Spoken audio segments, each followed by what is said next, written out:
우리가 지난주에 날 때부터 맹인이었던 사람의 눈을 뜨게 하신 예수님의 이야기를 함께 나누었습니다. 지난주에 말씀 나누면서 우리도 우리가 될 수 있으면 좋겠다 했어요.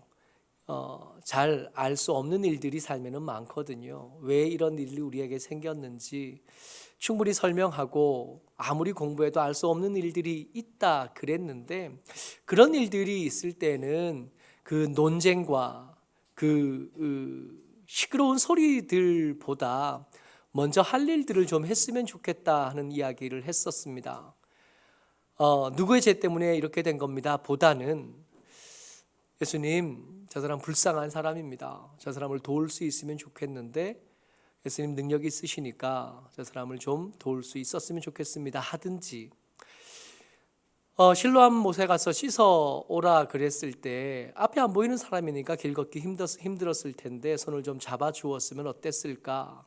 옆에 있는 제자들도 우리가 되지 못했던 것들 이야기하면서 우리도 우리가 될 수 있었으면, 차가운 논쟁으로 마음을 딱딱하게 하는 사람이 아니라 손 내밀어 주고 도와주고 안아주고 위로해주고 같이 울어주고 같이 웃어줄 수 있는 그런 사람이 되면 좋겠다 하는 이야기들을 했습니다. 그런데 그 이야기가 이어진 거예요. 그 이야기가 이어지는데 해필 그날이 안식일이었던 겁니다. 어쩌면 예수님은 오늘 나눌 이 말씀, 오늘 읽은 말씀의 일들을 염두에 두고 일부러 의도적으로 안식일에 그 일들을 하신 것 같아요. 안식일에 이런 일들이 일어나니까 사람들이 이 눈뜬 사람, 한때는 맹인이었으나 지금은 아닌 이 사람을 끌고 바리새인들에게 데리고 간 겁니다. 한편으로는 범죄자로 취조를 받는 거고요, 또 한편으로는 범죄한 이 사람의 처분을 어떻게 할 건가를 결정하는 과정이 벌어지게 된 거죠. 바리새인들이 이 맹인에게 묻습니다. 13절 말씀이요, 같이요, 시작. 그들이 전에 맹인이었던 사람을 데리고 바리새인들에게 갔더라. 끌려온 그 사람에게 바리새인들이 묻는데, 너 어떻게 된 거냐? 어떻게 눈을 뜰 수 있게 된 거냐? 그랬더니 이 맹인이었던 사람이 대답합니다. 이렇게 복잡하지 않거든요.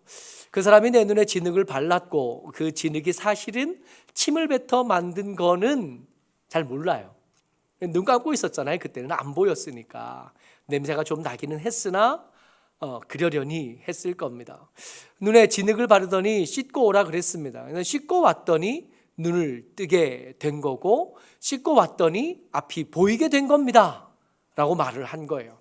근데 이 말이 이렇게 이 맹인이었던 사람이 이 말을 하니까 바리새인들 사이에 엄청난 논쟁이 시작됩니다. 한 종류의 사람은 뭐라 그러냐 하면 안식일이었다는 거예요. 무슨 일이 있었든 그 안에 얼마나 좋은 일이 있었고 얼마나 귀한 일이 있었든 상관없고 이 날이 안식일이었으니까 적어도 이 사람은 하나님께로부터 온 사람은 아닐 거다. 왜냐하면 하나님의 사람이라면 하나님을 예배하는 안식일을 지키는 일에 열심히 있을 테고 안식일을 지키는 일을 잘 할 텐데 안식일을 안 지켰잖아요. 그러니까 이 사람은 적어도 착한 사람일 수 있고 능력 있는 사람일 수는 있지만 하나님께로부터 온 사람은 아니다 라고 말하는 사람이 한 부류였던 겁니다. 반대쪽 부류는 그 안식일이 마음에 걸리기는 하지만 생각해봐라. 날 때부터 앞을 보지 못하는 맹인이었다면 시신경 자체가 문제가 있는 거 아니에요. 날 때부터 맹인이었으면 없어진 팔과 같은 거잖아요. 그 기관이 한 번도 기능을 못 해본 거 아니에요. 아픈 팔이 나을 수는 있지만 잘려진 팔이 다시 생길 수는 없잖아요. 우리가 도마뱀은 아니니까. 그런 일은 있을 수 없는데 일어난 거예요. 이거는 하나님이 아니시라면, 하나님께서 보내신 분이 아니시라면, 애초에 아무 곳에서 아무것도 없는 것에서 세상을 만드신 창조주가 아니시라면 이런 일은 일어나지 않아. 그러니까 저 사람이 안식일은 범했을지 몰라도 하나님께로부터 보냄을 받은 사람인 건 확실해. 둘이 나눠서 싸우는 거예요. 둘이 나눠서 자꾸 싸우는데 여러분, 지난주에 말씀을 나눴던 것처럼 이 논쟁의 결론이 날까요? 결론이 날 수 있는 이 문제가 아닙니다. A는 옳다 그러고 B는 틀리다 할 수 있지 않아요.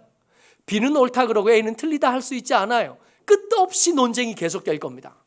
그렇게 논쟁이 계속되니까 이 사람들이, 이 바리새인들이 논쟁을 끝이 안 나니까 이 맹인이었던 사람을 다시 불러다가 또 물어본 거예요. 17절 말씀입니다. 같이요. 시작. 이에 맹인 되었던 자에게 다시 묻되 그 사람이 내 눈을 뜨게 하였으니 너는 그를 어떠한 사람이라 하느냐. 어떻게 이야기가 진행되고 있는지 아시겠지요? 이 사람이 하나님에게서 온 사람이 맞냐 아니냐를 두고 바리새인들 사이에서도 의견이 나누어진 거예요. 이게 나누어져서 답이 안 나오니까 이 맹인이었던 사람을 불러다가 물어본 겁니다. 너는 어떻게 생각하냐? 근데 사실 이게 얼마나 우스운 얘기냐 하면, 여러분, 맹인이 교육을 얼마나 받을 수 있었을까요? 요즘 같으면 점자책도 있고, 요즘 같으면 이런저런 도구의 도움을 받아서 어떻게든 몸이 불편한 분들도 교육을 받을 기회를 주지만 2000년 전에도 그랬을까요? 공부하지 못했지 않았을까요? 이 사람들이 아는 지식이라고는 그야말로 풍월로 들은 정도의 지식밖에 없었을 겁니다. 이 사람에게 물어보는 거예요. 답이 안 나오니까. 이 사람에게 물어보니까 이 맹인이 뭐라 그러냐면, 내가 생각할 때는 선지자이신 것 같습니다. 선지자는 누구에서부터 출발한다고요? 하나님에게서부터 출발한 사람이 선지자잖아요. 그러니까 이 사람이 생각할 때 이 사람이 낼 수 있는 최선의 답을 낸 거예요. 잘 모르겠고, 내가 볼 때는 이런 특별한 일이 일어난 걸 보니까 이 사람은 적어도 하나님의 보냄을 받은 사람, 선지자인 것 같습니다.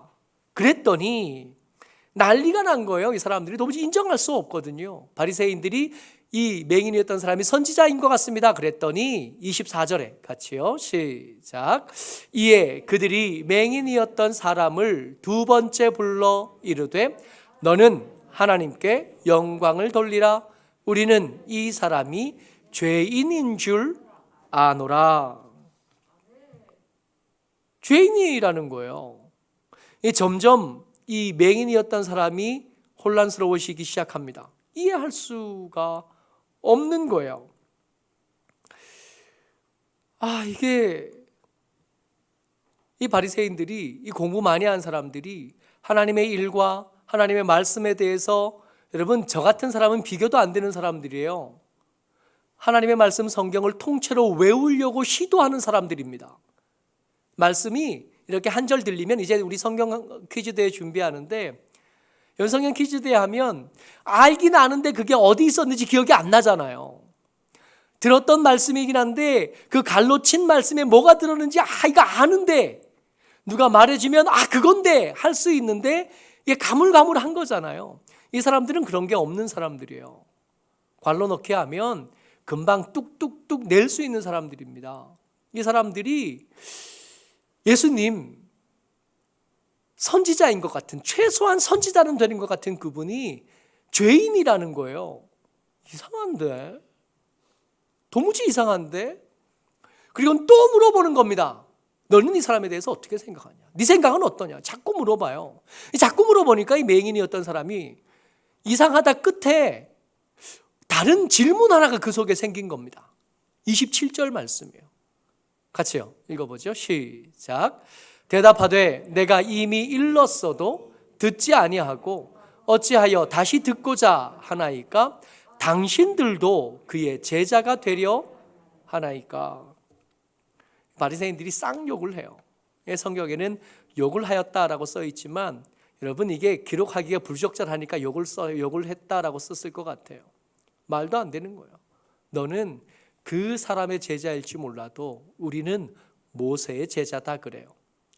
이 바리새인들이 이렇게 말한 데는 의도가 있습니다. 너는 그 사람의 제자다. 예수님의 제자다. 예수님의 제자가 되면 어떻게 된다고요? 출교하기로 이미 결정이 된 거예요. 이 평생을 맹인으로 살다가 눈을 금방 뜨게 된 이 사람에게 바리새인들의 처분은 뭐였냐면 쫓아내겠다, 위협하기 시작한 겁니다. 네, 이 이야기들이 이렇게 진행되고 취조를 받고 질문을 받고 대답하는 중에 이 맹인이 점점 자기에게 의혹이 생겼던 것들이 뚜렷해지기 시작합니다. 맹인은 점점 알게 되는데 바리새인들은 점점 미궁에 빠져요. 바리새인들은 몰라요. 이런 일들을 보고 우리는 무슨 단어를 쓰냐 하면 천진난만하다 그래요. 셈이 잘 안 되는 거예요. 그저 그냥 어떻게 이득이 되는지, 어떻게 손해가 되는지는 관심 없고 무엇이 옳은지 그른지만 알아요. 그런 사람들이 있잖아요. 내가 예뻐, 아니 엄마가 좋아, 아빠가 좋아 그러면 보통 아이들은 교육되고 훈련된 아이들은 엄마 아빠 다 좋아 뭐 이럴 줄 아는데 아직 훈련되지 않고 교육받지 않은 아이들은 속에 드는 생각대로 아빠가 좋아 뭐 이러는 거죠. 혼달라고. 그러면 안 되는 거거든요. 천진난만하면 손해볼 게 많거든요. 이 맹인은 지금 천진난만해요. 뭐가 좋은지, 뭐가 유리하고 뭐가 손해가 되는지에 대해 별로 잘 계산이 안 되는 것 같습니다. 이런 사람에게 바리새인들이 계속 질문하다가 이 맹인이 알게 되는 거 있어요. 그 속에 생각하고 바리새인들에게 이야기하기 시작하는데 이 이야기하는 장면이 원래는요. 바리새인들은 가르치는 사람이고 맹인은 배워야 되는데 아직 한참 배워야 되는 사람이거든요. 근데 이 바리새인의 말 그리고 지금 이 맹인의 말이 그 위치를 바꿔놓습니다. 맹인이 가르치기 시작해요.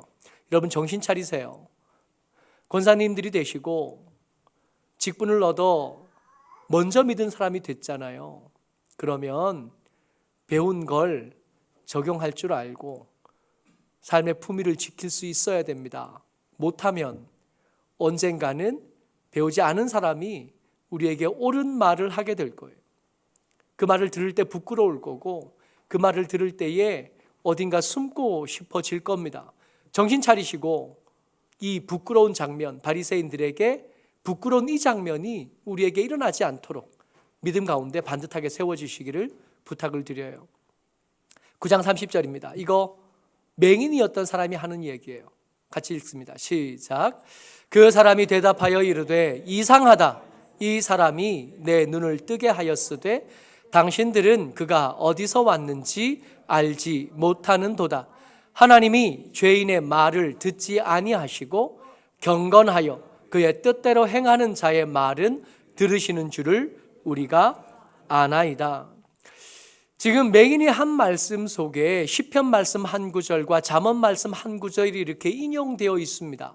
먼저 인용한 말씀은 시편 146편 8절 말씀이에요. 여호와께서 맹인의 눈을 여시고 여호와께서 비굴한 자들을 일으키시며 여호와께서 의인들을 사랑하시며 여호와께서 하시는 일 세 가지를 써놨는데 시편 146편 8절에서요. 세 가지를 뭐냐면 맹인의 눈을 뜨게 하는 거, 비굴한 자를 일으켜 세우는 거, 의인들을 사랑하시는 거.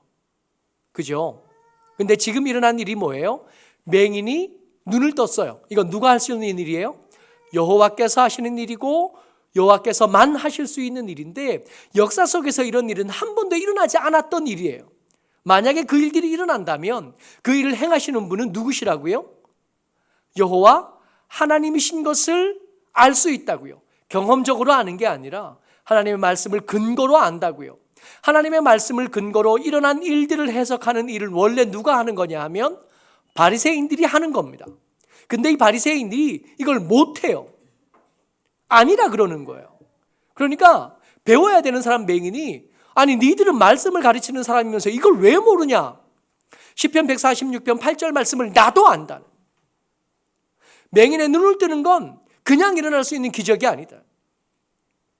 어설픈 의원이 배앓이를 고치고 삶의 여러 가지 질환을 고치는 그거하고 좀 다르지 않냐? 없던 거 아니냐? 없던 거. 볼 수 있는 신경, 별 수 있는 기관이 아예 없던 사람이지 않냐? 그 사람이 앞을 보는 건 마치 창조의 권능과 같은데 창조의 권능은 어설픈 선지자들이 할 수 있는 게 아니라 여호와 하나님만 할 수 있는 거 아니냐. 그런데 그 사람은 어떻게 죄인이라고 말하고 그런데 그 사람이 하나님께로부터 온 것인 줄을 어떻게 의심할 수 있느냐라고 지금 맹인이 말하는 거예요. 이 말은 원래 바리새인이 해야 될 말이거든요. 또 하나가 잠언 15장 29절 말씀인데 잠언 15장 29절에 보면 여호와께서는 악의를 멀리하시고 의인의 기도를 들으시느니라. 말씀을 가지고 일어난 현상을 해석하는 일은 누가 하는 거라고요? 바리새인이 하는 거라고요. 근데 바리새인이 이걸 못하니까 제대로 교육받지 못했던 맹인이 이 일을 대신하는 겁니다. 그 사람이 의인이 아니라면 그 사람의 기도를 하나님께서 들으실 리가 없고, 하나님께서 들으신 게 아니라면 내 눈이 보이는 걸 어떻게 설명하려고 그러냐. 너희들 참 이상하다. 이 이상한 일들이 반복되는 일것, 여러분, 바리새인들의 삶에서만 일어나는 게 아니에요. 믿음 없는 교회에서도 꽤 자주 일어납니다. 교회의 겉모습은 가졌으나 교회의 알맹이를 갖추지 못한 교회에서도 얼마든지 일어나요. 내가 생각할 때는 이분은 하나님께로부터 온 사람이고 이분은 의로운 사람이라 그 기도를 하나님께서 듣고 응답하시는 분이다. 너희들이 죄인이라고 하는 그 말에 나는 동의가 안 되고, 너희들이 이 사람이 하나님께로부터 온 자라고 하는 것을 믿지 못한다는 것에 대해서 나는 이해할 수 없다. 너무 이상하다 니들. 그랬더니 이 바리새인들이 너는 죄인으로 태어난 주제에 우리를 가르치려고 하느냐, 그리고 출교해버려요. 쫓아내버립니다. 쫓겨나고 나니까 예수님께서 쫓겨난 줄 아시고 이 맹인이었던 사람을 찾아오셨어요. 모쪼록 이 쫓겨난 맹인을 찾아오신 예수님께서 오늘 우리에게 오시고 그 예수님을 만나는 은혜가 우리 가운데 있게 되시기를 주의 이름으로 축복합니다. 말씀 같이요. 35절입니다. 시작. 예수께서 그들이 그 사람을 쫓아냈다 하는 말을 들으셨더니 그를 만나사 이르시되 내가 인자를 믿느냐. 여러분, 예수님을 믿으면 손해볼 것들이 꽤 많거든요. 그동안 하던 것들을 포기해야 되고요. 그동안 당연히 하던 것들을 그만두어야 할 것들 생각보다 많습니다. 그래서 오죽하면 예수 믿고 예수님 따라 걷는 그 길을 사망의 음침한 길이라고 부르기도 하고요. 그 길을 갈 때 힘들 거다 그러고 어려울 거다 그러고 주의 지키시는 막대기가 없으면 끝까지 못 갈 거다 하는 길, 예수 믿고 가야 되는 길이에요. 넓은 길 못 갈 거고요. 사람들이 많이 찾아서 인기를 얻을 수 있는 길 가기 힘들게 될 거다 그러십니다. 성경은 이 일, 예수 믿고 나서 손해볼 것들에 대한 경고를 이렇게 쉬지 않으세요. 얼마나 그 경고를 열심히 하시는지 몰라요. 실망할까 봐. 예수 믿고 잘 될 줄 알았는데 오히려 다 잘 안 될 가능성이 많으니까 그거 잘 안 되고 난 뒤에 실망할 것을 성경이 걱정하신 거예요. 예수님이 쫓겨난 사람에게 찾아오신 겁니다. 손해볼 거 참 많은데 손해본 것만 있느냐? 그렇지는 않아요. 예수님께서 찾아와 주셨잖아요. 쫓겨난 그 사람, 쫓겨났다는 얘기를 듣고 그 사람에게 찾아오셔서 이야기를 말 걸어주신 거예요. 손 잡아주신 거예요. 전보다 더 가난해졌을 수 있고 전보다 더 어려워졌을 수 있는데 전에 혼자였다면 이제는 그 옆에 예수님이 함께 계시는 거예요. 이 사람에게 물어봅니다. 내가 인자를 믿느냐? 여러분, 바리새인과의 대화를 통해서 맹인이 굉장히 많은 걸 확신하게 됐잖아요. 바리새인과 대화하면서 예수님이 하나님께로부터 온 사람인 것을 알게 되고 그것을 바리새인들에게 가르칠 만큼 됐잖아요. 그런데도 그냥 예 믿습니다라고 하지 않습니다. 왜냐하면 지금 앞에 계신 분이 바리새인이 아니거든요. 예수님이시잖아요. 말을 조심해야 되고 그의 말을 내가 앞서갈 수는 없다 생각합니다. 그래서 대답해요. 36절에 시작. 대답하여 이르되 주여 그가 누구시오니까 내가 믿고자 하나이다. 그랬더니 예수님께서 기꺼이 자기 자신을 보여주셔요. 자기 자신을 보여주셨다. 이거 계시거든요. 하나님의 계시는 당첨될 복권의 번호가 아니라 당신을 보여주심입니다.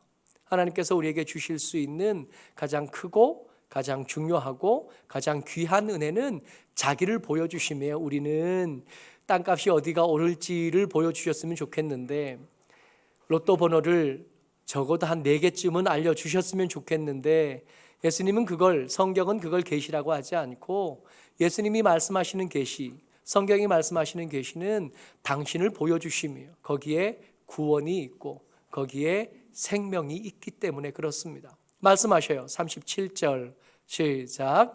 예수께서 이르시되 내가 그를 보았거니와 지금 너와 말하는 자가 그이니라. 여러분, 이 말씀이요, 이 말씀이 지금 여기서 처음 하신 말씀이 아니에요. 야곱의 우물에서 만났던 남편이 5이나 있던 그 여자 있잖아요. 그 여자가 예수님과 대화를 나누는 중에 포기하지 않고 계속 그 옆에 머물러 있을 때 예수님께서 마지막에 그 여자에게 뭐라고 말씀하셨냐 하면 4장 26절입니다. 시작. 예수께서 이르시되 내게 말하는 내가 그라 하시니라. 여러분, 이런저런 말이 조금 더 붙어지긴 했으나 똑같은 말 아니에요? 너하고 말씀하고 계시는 그분, 너하고 이야기하고 있는 그분, 너와 함께 계신 그분이 구세주시라, 그리스도시라고, 너희를 구원하고 너희에게 참된 예배를 받고 너희에게 참된 예배를 드릴 수 있도록 도와주실 그분이 나를 보여주신, 예수님이 당신을 보여주셨어요. 여러분, 한 번도 앞을 보지 못하던 사람이 앞을 봤습니다. 한 번도 기적을 경험해 보지 못하고 은혜 가운데 있지 못하던, 내가 죄인이라고 생각하고 내 부모가 죄인이든 내가 죄인이든 둘 중에 한쪽은 반드시 죄인이라고 생각하며 그렇게 살던 사람이 앞을 볼 수 있게 됐어요. 여러분, 이 사람이, 이 큰 은혜를 얻은 사람이 예수님에게 찾아가서 고맙습니다 하는 건 당연한 거지 않아요? 내가 고맙습니다 해야 될 그분이 하나님이시라면 그를 향하여 당연히 경배하는 것이 옳고 절하는 것이 옳은 거잖아요. 특별히 배워서 하는 일이 아니라 당연한 일이라 이 당연한 걸 그냥 하면 되는 일일 것 같은데, 여러분, 생각보다 이 당연한 일이 어려워요. 생각보다 이 당연한 일을 하는 게 절차가 복잡합니다. 바리새인들에게 끌려가서 취조당할 때 이 맹인이었던 사람만 끌려간 게 아니라 그의 부모까지 소환되었었거든요. 네 아들이 날 때부터 맹인이었던 게 확실하냐? 혹시 보이는데 안 보인다고 하는 거 아니냐? 구걸하려고. 어차피 앞을 제대로 보지는 못한 것 같으니까 흐릿하게 보이는데 구걸하는 사람 만들려고, 그렇게라도 먹고 살게 만들려고 그렇게 거짓말한 거 아니냐? 취조당했었거든요. 여러분, 이 부모 입장에서 한번 생각해 보자고. 이 부모는 이 아이가 태어나는 순간부터 지금까지, 아이가 눈을 뜨기 직전까지 죄책감에 휘달리면서 사는 사람들이었습니다. 내 탓에 우리 아들이 이렇게 태어났어, 이 말에서 자유로울 수가 없는 거예요. 그렇게 죄책감에 시달리던 사람이 자유함을 얻었어요. 그러면 예수님 찾아가서 고맙습니다 하는 게 마땅할 텐데 그게 그렇게 쉽지가 않아요. 이 부모가 뭐라 그러냐면, 더 이상 자꾸 대답하면 말꼬리 잡힐 것 같고 출교 당할 것 같으니까 난 잘 모르겠으니까, 우리 아들이 벌써 다 크고 장성했는데 아들한테 가서 물어보라고. 왜 자꾸 나한테 그러냐고. 나 다 키웠으니까 내 의무는 다 했다고. 각자라고. 아들한테 할 말은 아니지요. 아들의 일은 아들이 할 거라고. 나하고는 상관없다고. 근데 이렇게 말할 수밖에 없었던 부모에는 사정이 있었던 거예요. 22절 말씀입니다. 같이요, 시작. 그 부모가 이렇게 말한 것은 이미 유대인들이 누구든지 예수를 그리스도로 시인하는 자는 출교하기로 결의하였으므로 그들을 무서워함이로라. 여러분, 예수 믿고 믿음으로 우리에게 주시는 의무들을 다 행하면서 살면 굶어 죽을 것 같잖아요. 우리가 버는 거 다 쓰고도 모자랐는데 11조 하고 살면 굶어 죽을 것 같잖아요. 내게 주어진 시간을 다 일하고 살아도 잘 못 살았는데 그 시간을 빼서 7분의 1이나 뺀 거예요. 7분의 1이나 빼서 예배 드리는 데 쓰면 잘 못 살 것 같잖아요. 세상이 요구하는 대로 살아도 세상에 적응하기 힘드는데 세상을 거슬러 살면 얼마나 힘들까요? 굶어 죽을 것처럼 여겨지는 거예요. 근데 여러분, 해본 사람들은 아는 거예요. 정말 그렇던가요? 11조 하고 나서 가난해지셨나요? 예배 드리고 나서 못 살게 되셨나요? 돌아보면 그게 또 그렇지 않은데 시작하려니까 무서워함이 우리 마음속에 계속 드는 거예요. 이 두려움이 계속 우리를 괴롭히는 겁니다. 그냥 하는 말로는 아니라 실제로 이 두려움들이 우리의 발목을 붙잡아서 못하게 하고 못 가게 하고 못 살게 하는,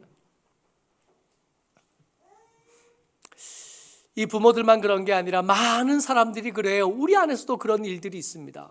우리 안에서도 믿음의 여러 가지 일들 중에 한 가지씩 우리의 발목을 붙잡는 거예요. 이게 믿음의 일인지는 알지만 이거 하면 어떠겠나, 이거 무서운데 정말 하나님께서 찾아오시겠나, 정말 하나님께서 갚아주시겠나, 정말 하나님께서 채워주시겠나, 정말 하나님께서 살려주시겠나, 이런 의심들과 두려움들이 계속 우리의 발목을 잡아서 당연한 것을 못하게 만드는, 당연한 것 같은데 하나도 안 당연한 일들로 우리에게 만들어지는 거예요. 이런 일들에 익숙한 우리에게 이 맹인이었던 사람의 이 모습이 그래서 더 귀하고 더 특별해 보입니다. 38절 말씀이요. 시작. 이르되 주여 내가 믿나이다 하고 절하는지라. 이건 특별한 일을 한 게 아니에요. 앞을 못 보던 사람을 앞을 보게 해주셨잖아요. 고맙지.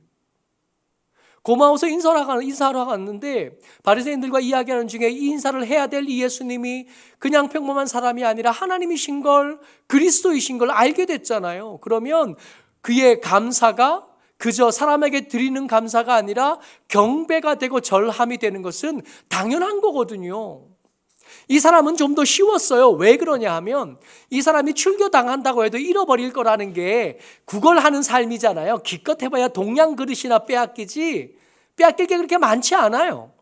그러니까 이 사람은 더 쉬웠겠거니 여러분 이렇게 생각하고 마음이 편해지면 좋겠는데, 여러분 이게 위험한 게, 그러면 우리를 포기하지 못하시고 끝까지 사랑하시는 우리 하나님이 나를 당신의 사람으로 만들려면 우리를 이 구걸하는 사람처럼 만들면 되겠다, 그죠? 예수님을 믿고 믿음으로 살아도 포기할 게 별로 없도록, 그 포기하는데 고민이 많이 생기니까 포기하는데 고민이 될 만한 것들, 돈도 빼앗고 건강도 빼앗고 우리가 아까워하는 것들 다 빼앗아 버려서 구걸하는 쪽방 하나만 남겨주시면, 그때가 되면 이제는 잃을 거 없고 손해볼 거 없으니까 예수님 믿고 믿음으로 살아야지, 그러면 좀 편안하게 올까요? 그렇게 되기를 혹시 기다리는 거예요? 너무 위험하지 않아요? 뭔가 대단한 위대한 사람이 되거나 세계를 구하거나 코로나 백신 치료제를 완벽한 것으로 개발, 일어나는 게 아니에요. 당연한 일은 하고 살았으면 좋겠습니다. 은혜를 주셨으면 고맙다고 말하고, 내가 고맙다고 말해야 되는 분이 사람이 아니라 하나님이신 걸 눈치챘다면 그저 감사로는 부족하잖아요. 경배가 되게 해야, 그를 경외함으로 반듯하게 살기 시작해야 돼요. 뭔가 엄청난 일을 하자는 게 아니라 당연한 건 자꾸 복잡하게 만들지 말고 당연한 일은 좀 하고 사는 저와 여러분 되시기를 주의 이름으로 축복합니다. 아멘.